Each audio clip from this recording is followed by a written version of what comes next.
Aquarian Music Witch, the podcast.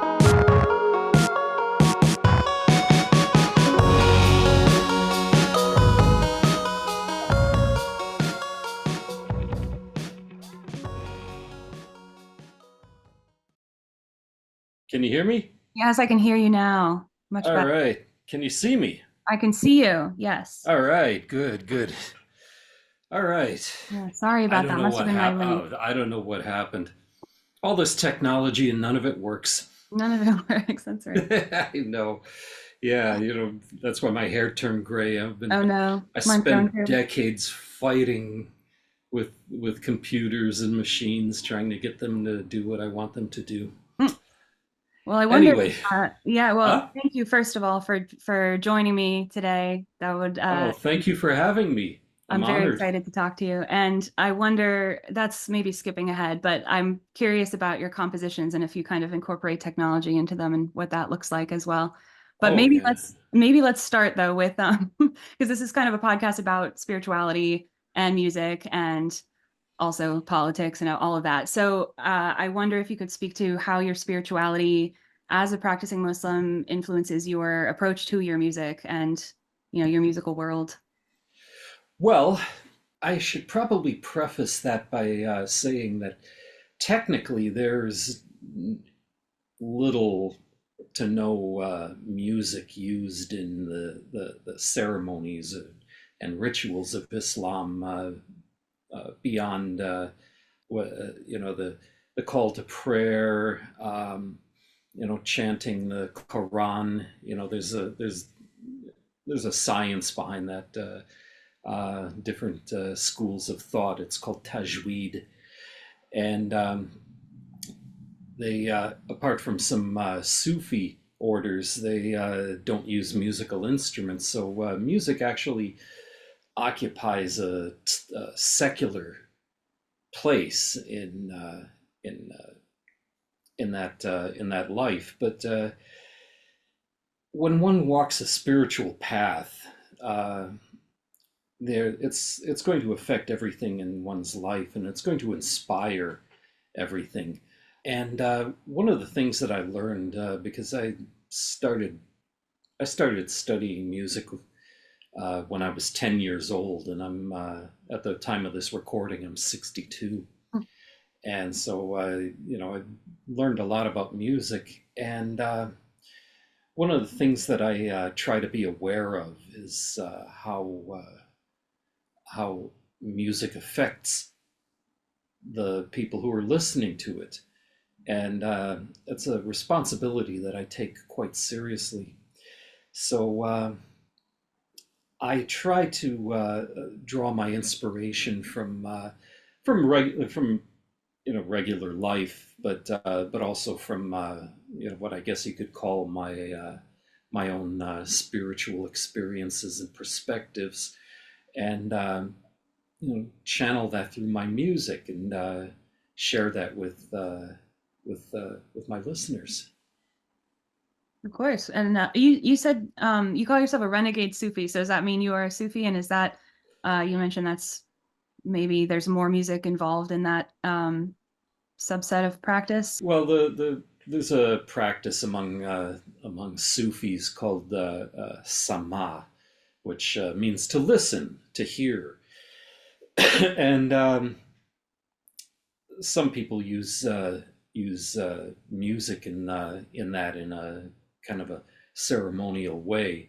I've participated in some Sufi ceremonies where we were chanting. It's technically called dhikr, which means the remembrance, remembering Allah, which is something that actually ties in with the idea of spiritual experiences. In a lot of ways, the way it presents itself to me is that some of these epiphanies that we have, these experiences that we have, many times it's just us human beings remembering the source from where we came. In fact, the Arabic word for human beings, insan, actually has a grammatical connection to the word for forgetfulness. You know, we come into this world and we forget uh, the source we came from. We forget Allah. We forget everything, and suddenly we're in this new environment, and these spiritual experiences that we have. You know, it's just a remembrance. It's a reconnection. Um, I seem to have gone off on a tangent a little I'm bit, but very interested in the tangents. yeah, the and as far as the whole renegade Sufi thing is concerned, um, I call myself a Sufi just, you know, for want of a better term. I mean, a lot of people say, you know, they ask me, you know, are you a Sunni or a Shiite? Are you this or that? And I was like, you know, was the Prophet Muhammad, may peace and blessings be upon him, was he a Sunni or a Shiite? Was Jesus or Moses or Abraham, may peace be upon them, were they Sunnis or Shiites? No, I try to look at it from a more essential point of view. And as far as the renegade Sufi thing is concerned, I must confess that that kind of started out as a joke. A friend of mine he knew that you know, that I sometimes approach these things uh, from a very independent perspective. I wouldn't go so far as to say heterodox, but you know, I do have my own way of doing things sometimes, and that in itself is a natural part of not only Islam but also of human beings. There was a man, I forget his name. Uh, he was one of the companions of the Prophet Muhammad, may peace be upon him, and he was constantly playing pranks on people.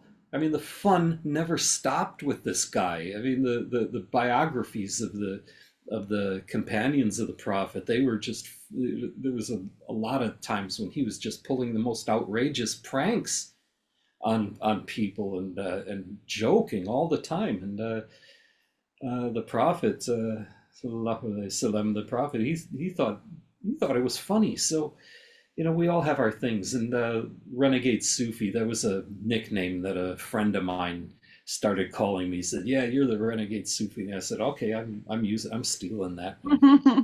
Well, you're obviously thinking in outside of the box ways about music, and you've invented an instrument, which is Yes, I would love to hear more about. It's called is it called the Dautar? Dotar? How do you pronounce it? Dautar, Dautar. Dautar.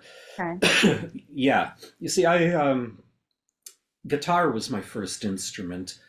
When I was 18 years old, 19 years old, I started playing the sitar casually. I bought a sitar for myself. My friends thought I was crazy. Beautiful Maybe instrument. they're right. Maybe they're right. Who knows? And I also spent a number of about 4 or 5 years playing nothing but bass guitar, so I know my way around that instrument. And about 22, 23 years ago, I started playing another Indian instrument called the dilruba. Um, and some years ago, I started uh, kind of formulating an idea for my own instrument, and I was talking to some luthiers, people that build Mm. musical instruments, and there's a company called Limulus Musical Instruments, which is connected to Music In it's a music store in New York City where I live, and I've been friends with these guys for decades. Um, and I started talking to them. In fact, when I was in the developmental stage of the instrument, I bought a rejected body from them, and I started performing my own experiments with them because I'm a bit of a tinkerer. And I performed all kinds of crimes on this poor thing, and I came up with an instrument that I've used from time to time in recordings and special performances I call it the instrument with no name. In fact, there's some videos of me on my YouTube channel, and the Dautar. In fact, I'll show it to you right I now. would love that. Yeah, let's see. Can you see this okay? Gorgeous. Yes, I can. It's like a lavender color. Is that right? Yeah, purple. It's it's purple because I thought be it'd be a nice I like the color purple, and it combines qualities of the guitar, the sitar, and the cello. You bow it as well. Yeah, I can pluck it.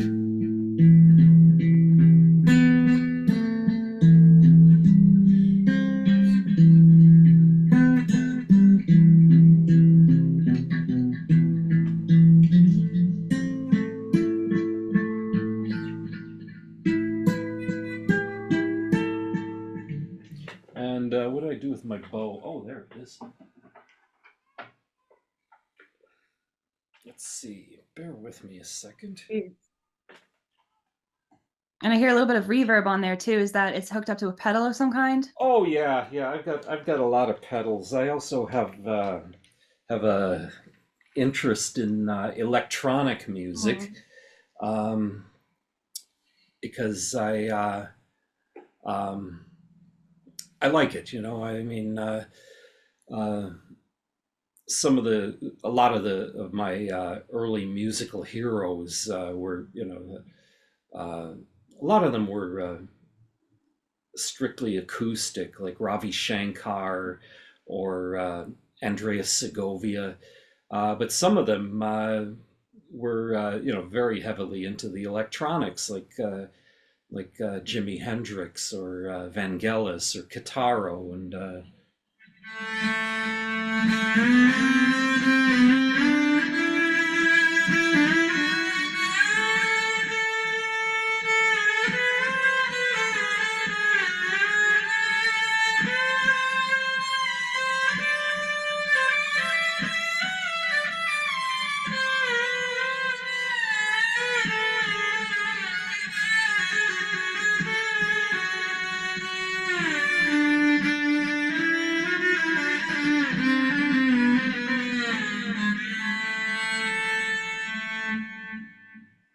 Stunning instrument. Thank you. Yeah, and it's actually only been operational since last May of Wow. 2023, and but yeah, in fact, I actually took it home on my 62nd birthday, so it was like a birthday present for myself. But yeah, it's opened up all kinds of really interesting possibilities, and I've been performing with it and recording with it, and yeah, it's coming along nicely, and it also has a hybrid neck. I don't know how well you can see I was it going on to this ask about video. the construction because I'm the least familiar with a sitar. I've seen them at a distance, but not really had a chance to play a sitar myself. And I wonder, is there a fretted neckboard for the sitar? Or is Yes. that okay? Yes, the sitar has the frets are curved like that, and apart from on the side where they connect to the instrument, where they're tied on with silk thread, they are not actually they don't actually connect to the neck in any other way. And there's actually another set of strings that run underneath the frets, and their function is to vibrate sympathetically, so that when you play a note, there are other notes in there that are tuned to that same note, and the close harmonics, and they vibrate sympathetically, which is where you get that kind of sound from the sitar. Unfortunately, I wasn't able to construct that into the Dautar. I wanted it originally, but there were too many mechanical problems to overcome with that, and finally we just said, nah, let's walk away from that idea. But I also set it up.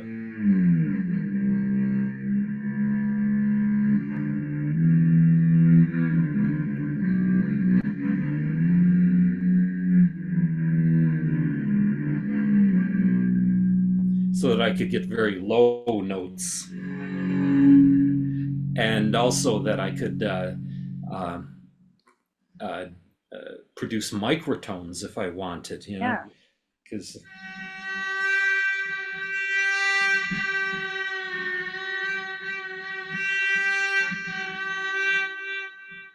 so there's all kinds of possibilities waiting to be unlocked with this thing.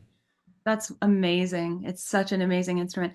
And so can maybe you speak to a little bit about microtones and the different scales that you might use that I don't know how analogous they are to like like Western diatonic scales. Probably not totally analogous, and there's probably a lot of microtonality in, I guess, sitar music. I know about like raga and the syllables for that a little bit, but Mm-hmm. can you speak more to that? Well, the thing about microtones is that if you were to take a musical note, you know, like let's say this B, all right, and then you know, you were to divide it in half. You know, the first harmonic, you know, would be B, and then you know, F sharp, you know, and you know, that's where, you know, the mathematics of how the harmonics work physically, you know, as physical waveforms. That's where you get the scales from. Mm-hmm. And equal temperament, which has pretty much dominated Western music for a number of centuries now. That was an attempt to solve a problem. Like, say, if you're playing in C, and you want to modulate to, I don't know, A flat, you know.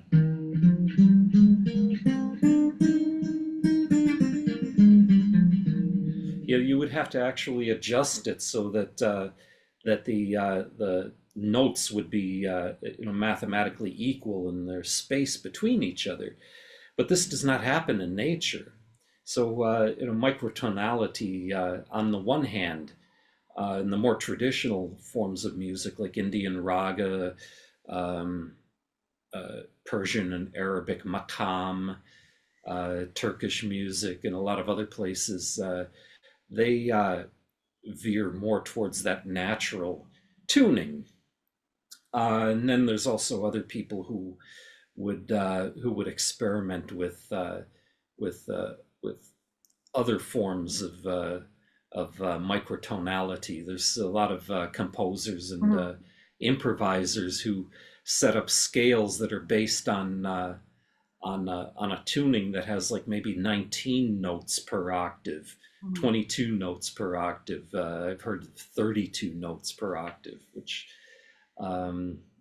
opens up all kinds of possibilities. And of course, the frequencies and the vibrations of that are, you know, they're going to be interesting to listen to, but they're also going to have a physio-psychic effect on the listener. One of my former teachers was a man named Dr. Yusuf Latif, who was a great musician who came out of the jazz tradition, but he disliked the word jazz. He called what he did autophysio-psychic music. And in fact, I think he before he died, he actually was trying to get that term put into the English dictionary, and he wrote a lot of books about it. And a truly great man. I want to be just like him when I grow up. But he he understood that how these things affect the listener. Um, other some of the Indian masters like Ravi Shankar, Ali Akbar Khan, Ustad Alauddin Khan, the Sultan Khan, the great sarangi player. The list goes on and on and on. They understood, how music uh, affects the listener. Jimi Hendrix understood it really well, even though he didn't articulate it very well. And he came out of a blues tradition, which also has its way of using microtonality, like like a lot of blues players, that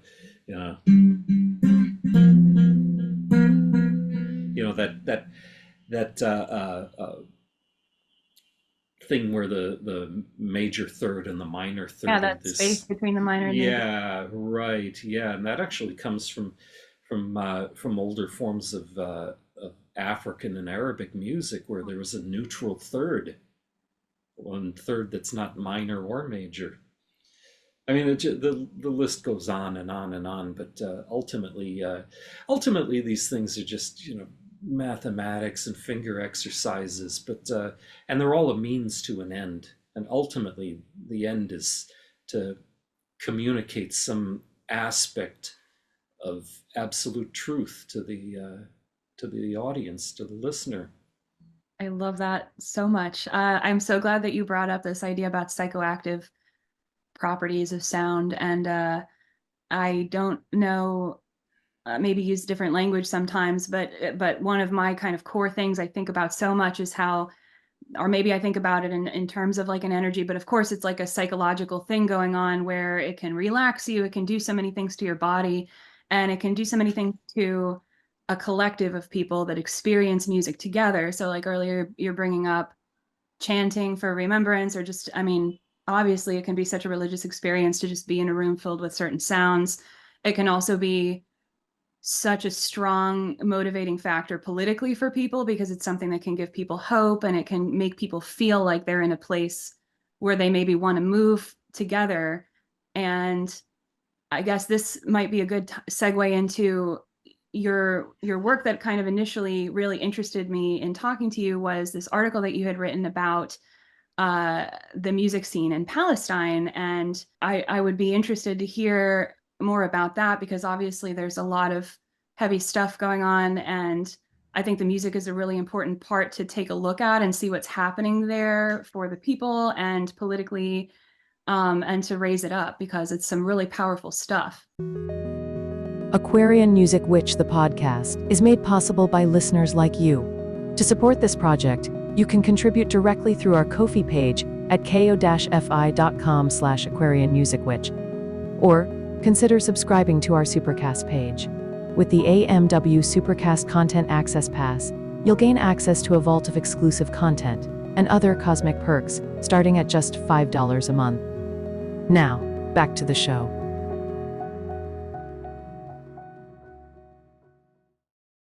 Yeah, it's I researched that article when because I write for an online magazine called doobiedoobidoo.info, which is the official publication of a musicians' rights organization I belong to called Musicians for Musicians. And I would urge your audience to check us out at musiciansformusicians.com. We're doing a lot of activist work to ensure rights for musicians, and to use political action to help to elevate the level of the work of musicians to the level of a true profession. But anyway, the situation in Palestine. Well, you opened up quite a can of worms there, because it's I mean, it's hard to know where to begin, because the early Zionist movements that were one that was founded by Theodor Herzl, if I'm pronouncing his name correctly. He and a lot of the people that were followers of his ideology were on the surface, looking for a homeland for Jews, but there was a lot of things that weren't working out for them. I mean, one thing that comes to mind is the institution of the term anti-Semitism, which unfortunately the word is completely meaningless. And the reason for that is because it implies a backlash against a racist thing against the Jews. But the thing is that the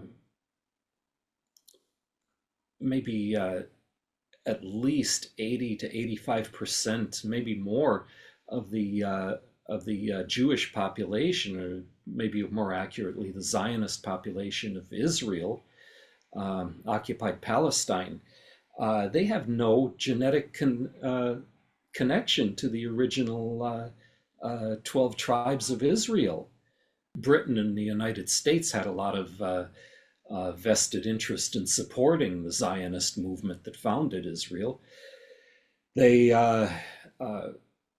wanted a means of providing stability, or more specifically control, in that area of the world, which was also kind of a crossroads of all kinds of economic trade and political power.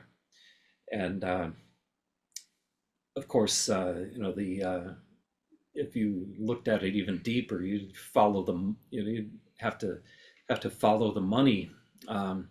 One day I was in the right place at the right time, and I overheard a conversation between a New York City-based real estate broker and an Israeli arms dealer. And the Israeli arms dealer mentioned that there's a stipulation in the agreement between Israel and the United States that says that the billions of dollars the United States is giving to Israel every year, that they have to, for military aid, that they have to use that money, spend it with weapons manufacturers that either are U.S. based or that the U.S. has a controlling interest in. So there's a lot of people that are making a lot of money off of the genocide against the Palestinian people, and the only reason that the U.S. is starting to back off a little bit from that is because the people have spoken. There's been boycotts, there have been protests, and the U.S. is backing off a little bit from that, which is infuriating Netanyahu to no end. But the only reason that they did it was not a moral reason. It was not something because it's wrong to drop bombs on unarmed women and children, or to shoot Palestinians for sport. They did it because they were losing money. The boycotts, for example, Starbucks, the boycott against Starbucks that has been giving money to Israel. It cost them $11 billion since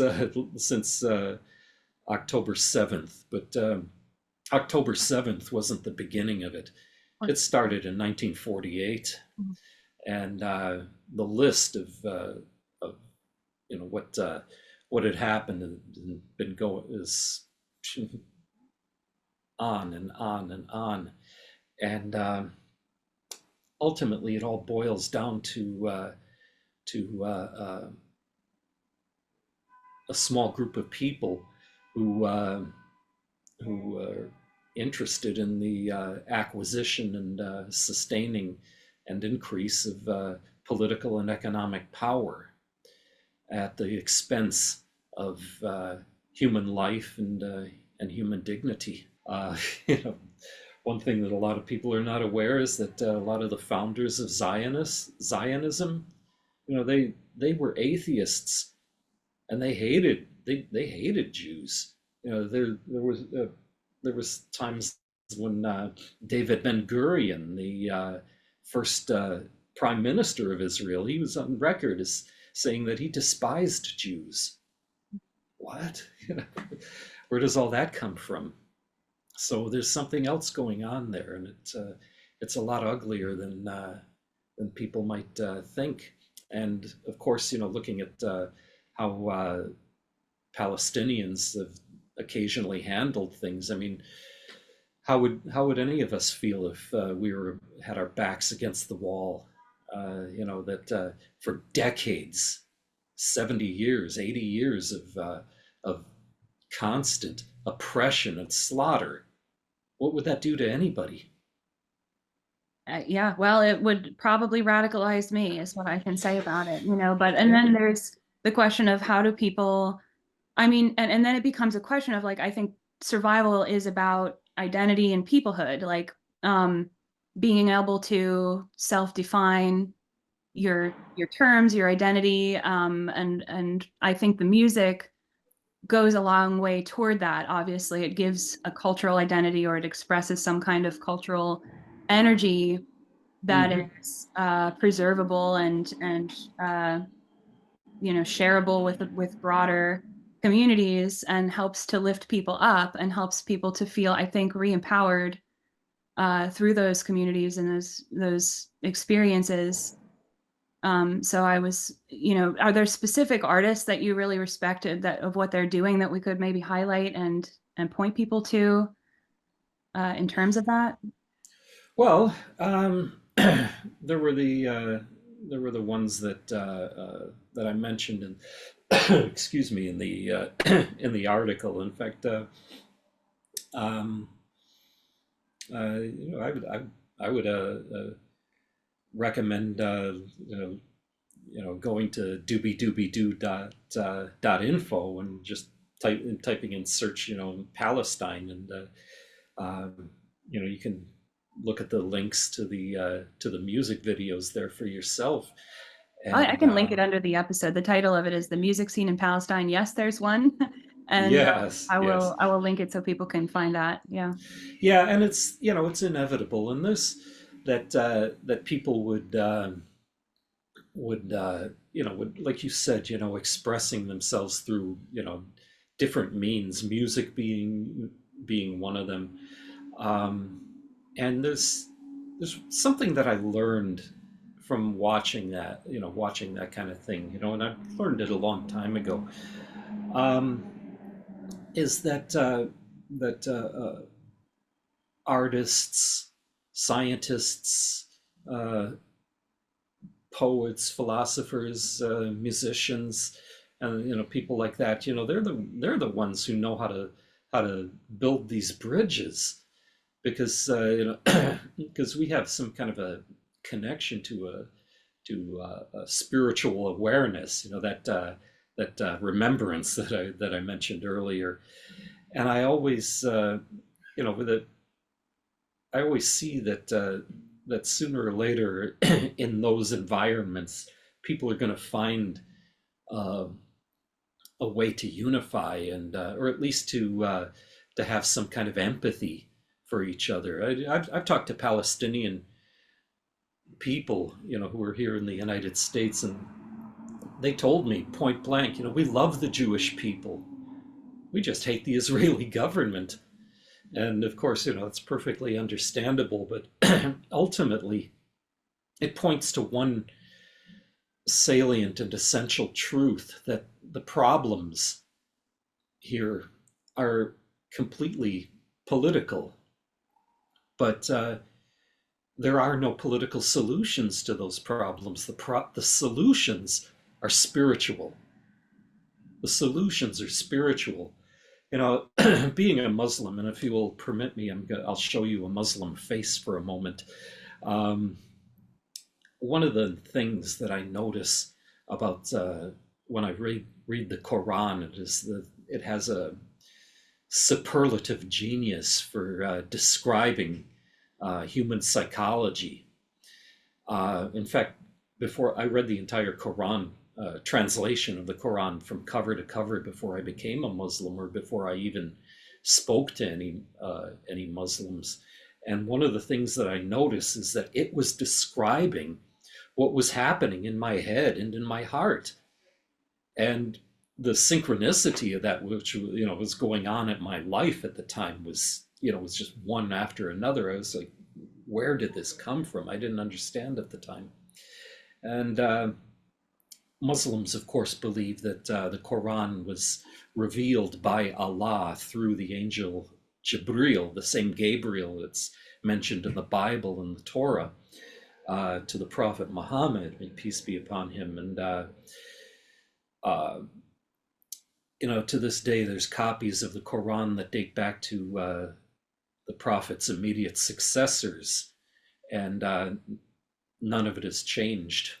It's still in the same form, unlike the Bible, but I'm digressing.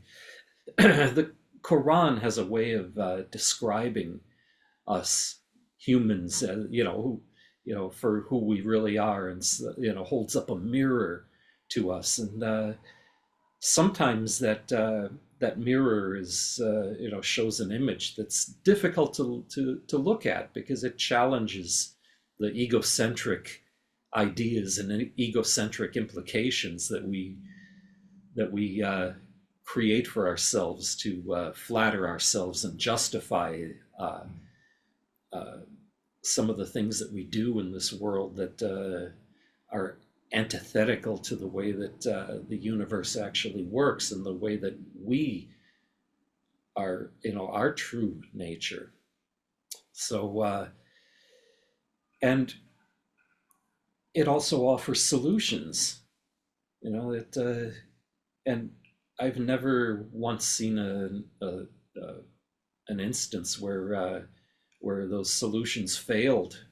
They were not easy, but it works. Yeah, well, what a powerful idea that the solutions are spiritual solutions. I think that's very true, and also speaks to, I think the other thing about music, and you're right again, is just that there's this recollection or remembrance, but also just some kind of a truth that we are limited in our words to ever fully expressing, like some kind of a final truth. But music, again, the way I think about it, or the language I would use to think about it, is maybe energy. But I think it's getting at that same idea, that it's something like energy equals, to me, like a life force thing, equals, maybe you could call it God, you could call it Allah, you could call it source. But all of that is something that courses through music, and we can feel bodily, and unlocks things maybe vibrationally too, and you talk about the bath and the tuning and everything. And there's all these interesting, like, conversations about tuning systems, and how tuning down or tuning up might be some kind of like spiritual connection. And that those are interesting discussions, but I think it's just clear that the vibrational, something about feeling those vibrations gets you closer to something really real, beyond language, anything we could ever really capture with language. Yeah. And and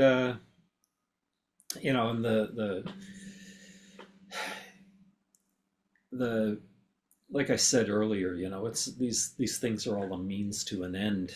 I was speaking to some people about about technology. I think we were talking about artificial intelligence, and some people were looking at my my electronics and stuff that I use, and they're like, why do you got all of this? They think, some of them think I'm crazy, but I, this thing here, I call it I call it the pedal board of doom. but, but all technology, and all of these bodies of knowledge, human intellect trying to make sense of the universe, all of it is a prosthetic of human consciousness. All of it. It doesn't matter if it's the super collider in CERN, Switzerland, or if it's a stone axe. It's all of it is an invention that describes the inventor, and if we don't approach it from a responsible way, that invention will betray the inventor. But you mentioned, truth. It reminded me of it was an Arabic word, al-haq, which probably best translates as the absolute truth. I believe that there is an absolute truth that it exists independently of human consciousness and human perception, and human. We Muslims, we believe that Allah, God, is the absolute, the eternal.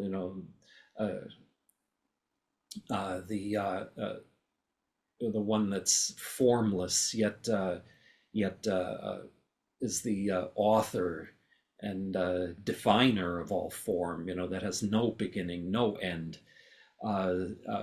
is dependent on nothing for its existence, but all else that exists is dependent on Allah for its existence.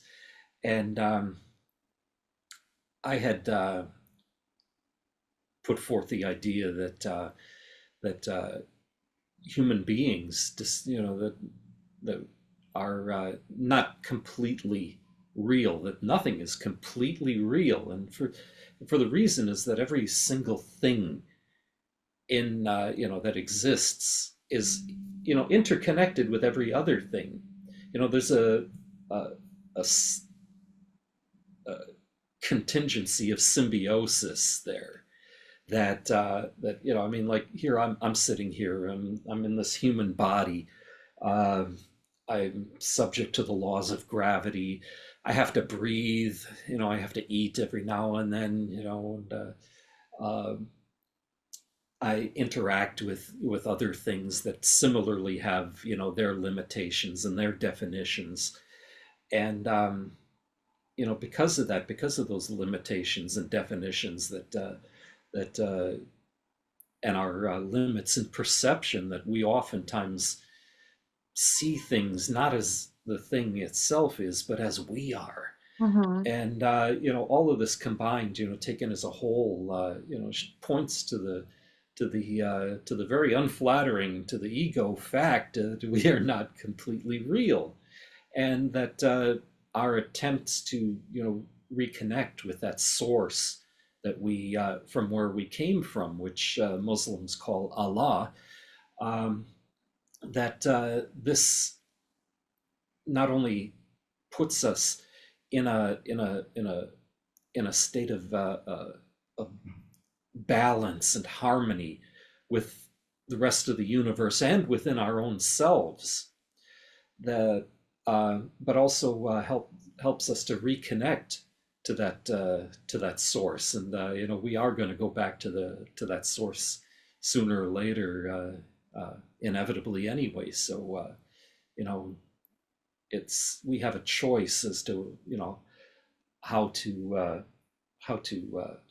mold, if you will, the condition that we are in when we return, and none of us are going to get it right. Not perfect. I remember something Salvador Dali said. He put it best. He says, "Do not worry about perfection. You will never achieve it." But and that brings up some people always say, "Well, you can't do it right, and you're going to be judged, and this." And it's okay, well, that's a perfectly admissible argument. But then again, throughout the Quran, Allah is described by 99 different names, and the most prevalent of them, most in fact, only a handful of them I could describe as being frightening and severe. But the most prevalent of them is forgiving, compassionate, merciful. There was a time when the Prophet Muhammad, may peace be upon him, was talking to some of his companions, and he said something to them that shocked them completely. He said, if you were perfect Muslims and you never made a mistake, you never committed a sin, you were just right on point with everything. I'm paraphrasing, of course, but he says, if you were perfect Muslims, Allah would eliminate you and replace you with somebody who would sin. And they were confused. They couldn't believe that. They couldn't believe it.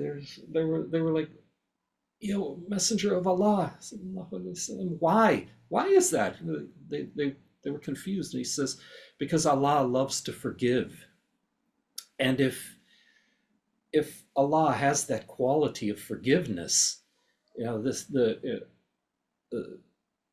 creation which contains within it, all possibilities, including the possibility of its own negation, its own corruption, its own destruction, which is the real reason why evil exists, within the context of human free will, then that forgiveness and compassion, that's the seeking of that is the foundation where that compassion and mercy and forgiveness manifests itself. At least that's how I see it. But then again, I'm just a musician. What do I know? Well, it makes a lot of sense. I think about, or maybe a way I would say that is like humanity is more of a process than an object. But I really do appreciate that perspective. Yeah, that makes sense. It's in fact, one of my teachers, a good friend of mine, Imam Al-Hajj Talib Abdur Rashid, who's the Imam of the Mosque of Islamic Brotherhood. He always says Islam is a process, and the word Islam itself is a verb. It describes an action.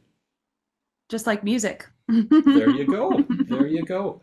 Yeah, it all ties in, and it's all pointing towards one ultimate truth.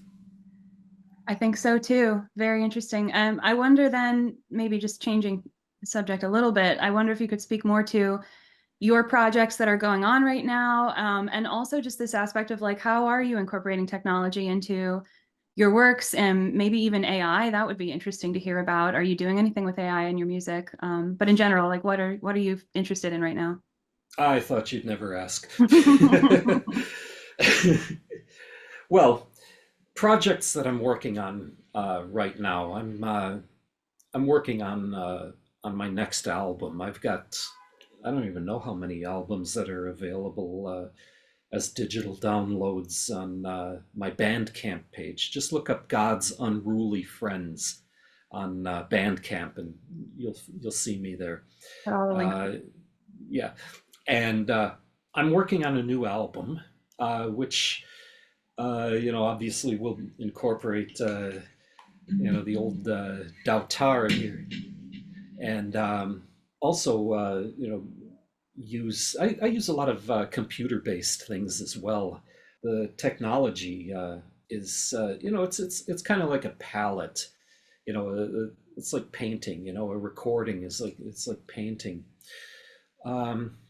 One of the many lessons I learned from Jimi Hendrix is that in addition to playing that Stratocaster of his, he also played the amplifiers, those big gigantic amplifiers that he had turned up to ear-splitting volumes, and the early effects that he used, which were the cutting-edge technology at the time.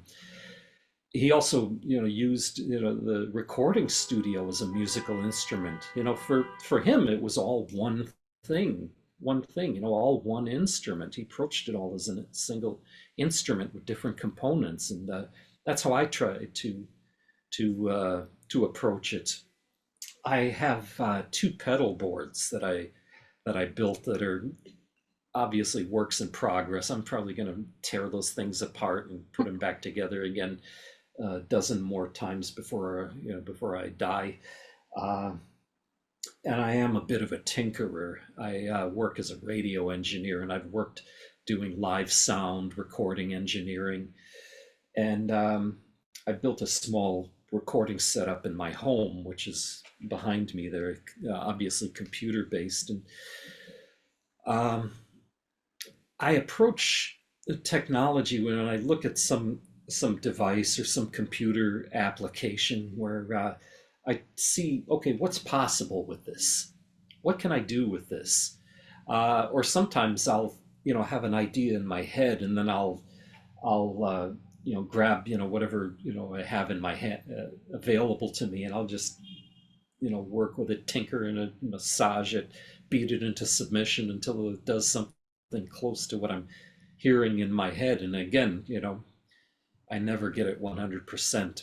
I've been searching for it forever. Um, but again, that's, if I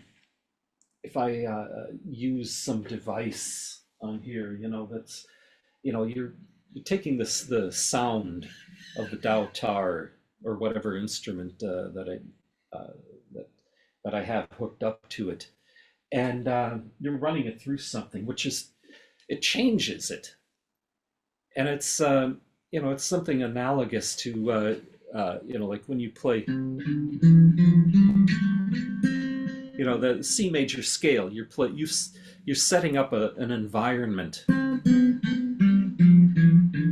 but suddenly throw in an F sharp, you're sending a message to people. You're changing their perception of things. It's like suddenly it's like the young man is courting the young woman, and they're walking through the park, and then suddenly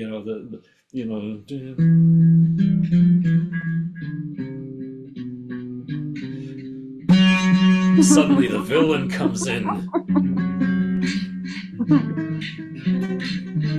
I don't know. You get a whole tone. Yeah. There's something dramatic about it, and changing the sound of it also sends a message.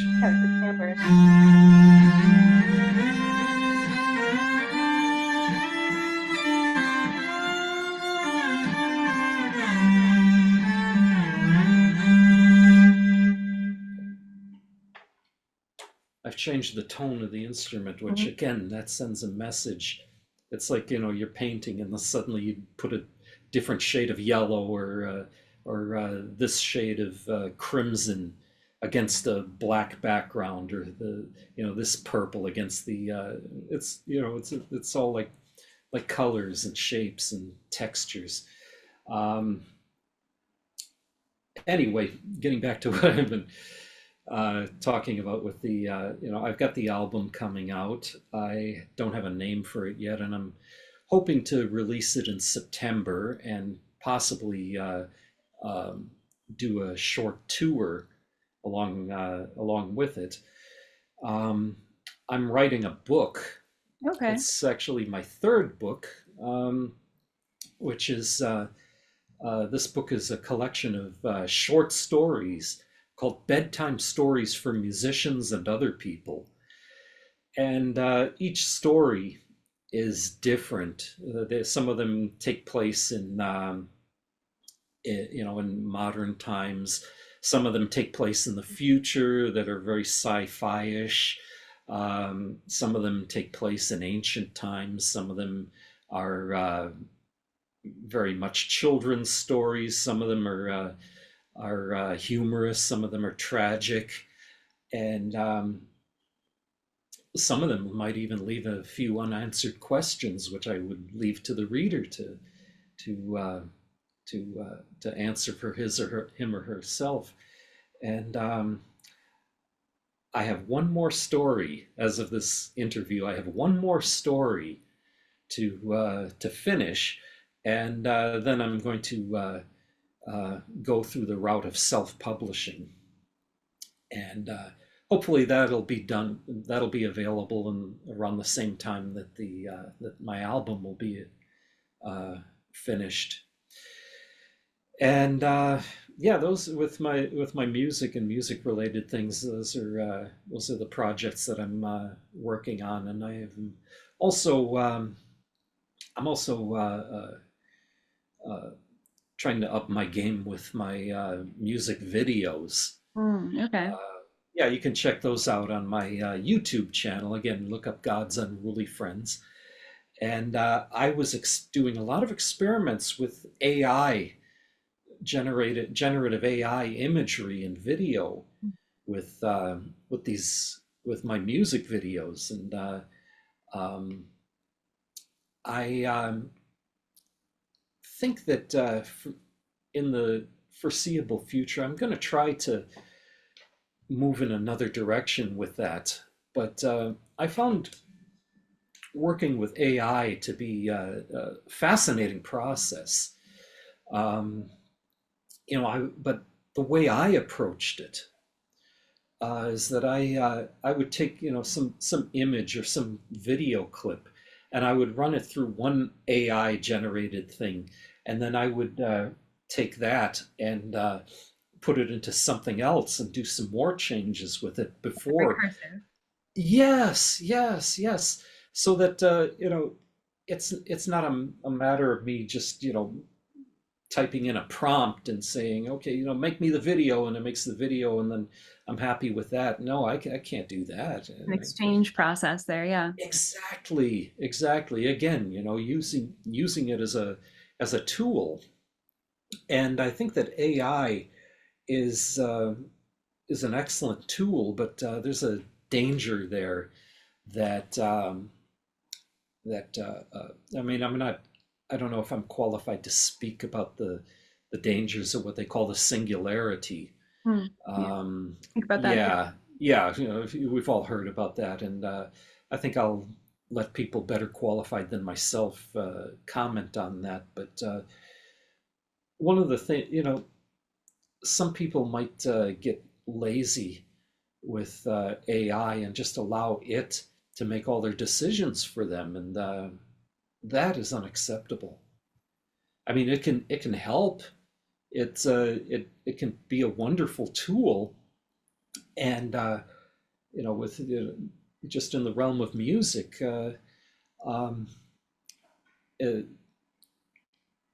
it's again, I keep coming back again and again to the invention, describing the inventor, and it doesn't. It's always been that way. With the synthesizer. I would never ask a lady her age, but I'm old enough to remember when synthesizers were like the newest cutting edge technology, and there were a lot of people jumping up and down, biting their toenails, saying, "Oh, this is going to destroy music," blah blah blah. And well, it didn't. It didn't, because the musicians, at least the good ones, they took responsibility for how to use this technology, and it's always been the same. The electric guitar, the gramophone, radio broadcast, the player piano, the flutes that Neanderthals carved out of bones. It's all the same ultimately. And the only difference with AI is that now a lot of inventions were made to in a way that imitates something that already exists. Television imitates theater. Automobiles imitate the horse-drawn carriage. Airplanes imitate birds. AI is the only invention, the only technology that imitates the human mind. And at the same time, it's something that's very alien. So, and again, we have to master its nature. Technology is it's a wild animal, and it'll either help us, and we can be compassionate leaders and masters of this technology, or it'll turn on us and tear us to pieces. We lose control of our energy. I'm always going back to Exactly. that, but Exactly. I know. Yeah. Yeah. Energy is a great analogy. Great idea. Yeah. Well, very interesting. And I also, I have, as a musician and artist myself, I have a complicated relationship with AI and what's going on with that. But I really appreciate that. And then I guess we're a little past the hour, so I don't want to keep you too long. Oh, But where are you touring? Are you touring in Philly by any chance?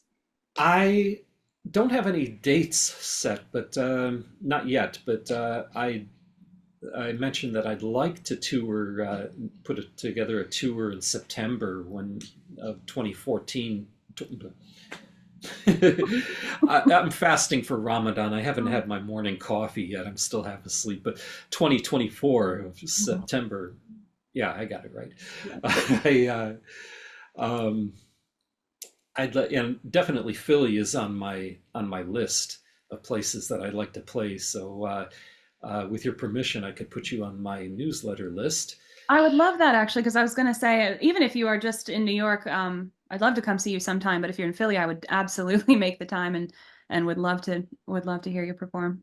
My next performance, my next solo performance, is going to be at a place in Harlem called the Shrine, and I'm going to be there on Wednesday, May 1st, and I'm hitting at 7 o'clock. So if people check this video out before May 1st of 2024, then yeah, and you're in the area, come by, swing by. I'd love to see you. I'd love to meet you.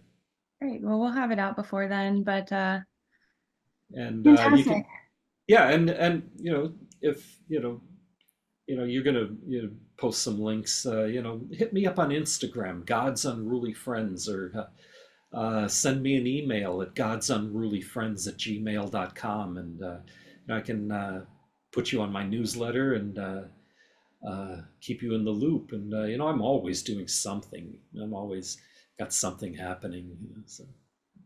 A craftsman. Well, yeah, absolutely. I would love to be on your email list. Please include me. And You got it. yeah, I hope we'll make some other connections here with the audience and everything. So thank you so much, Dawoud. This was really, really enlightening, and I'm just so appreciative of your time and grateful for you sharing everything you did. Oh, thank you so much. I'm honored that you invited me onto your podcast, and yeah, I hope that I offered something of value to your audience.